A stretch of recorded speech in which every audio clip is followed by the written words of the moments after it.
Bienvenue sur la deuxième partie du vidéoblog de la part de Sagapotour, les 30 endroits intéressants sur Bratislava.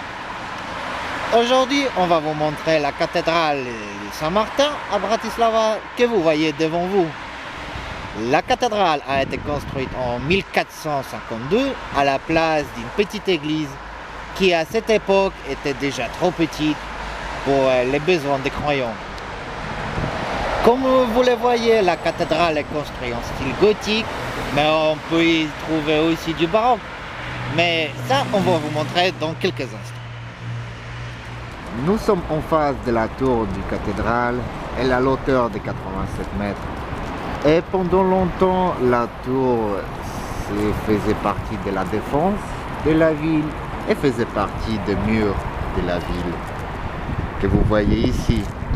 Là où vous voyez la rue piétonne, il y avait une des 4 portes d'entrée de la ville qui s'appelait Vitrycka Brama. Ici sur la gauche, nous voyons le monument de la Shoah. Il est à la place de la synagogue qui était là jusqu'en 1969. Elle était détruite pendant 2 ans pour la construction du pont et de la rue Express. Mais retournons à la cathédrale. En 1426, la Hongrie a perdu la bataille avec la Turquie et la même année, la capitale de la Hongrie a été déplacée à Bratislava.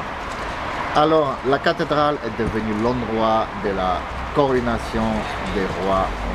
Faites attention si vous êtes dans cet angle-là, puisque au-dessus, il y a des toilettes et quelque chose peut tomber sur vous.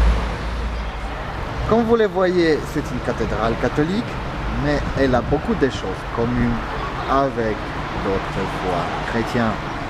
Par exemple, en 1619, pendant 2 ans, la cathédrale appartenait aux protestants. Et là, un petit peu sur la gauche, nous voyons une chapelle au style baroque. C'est la chapelle où il y a des reliques d'un saint orthodoxe, Saint Jean l'aumônier, le patriarche de l'Alexandrie. C'est tout pour aujourd'hui. On attend vos commentaires, vos questions et vos likes. Souscrivez-vous sur notre chaîne de Sagapotour et à bientôt.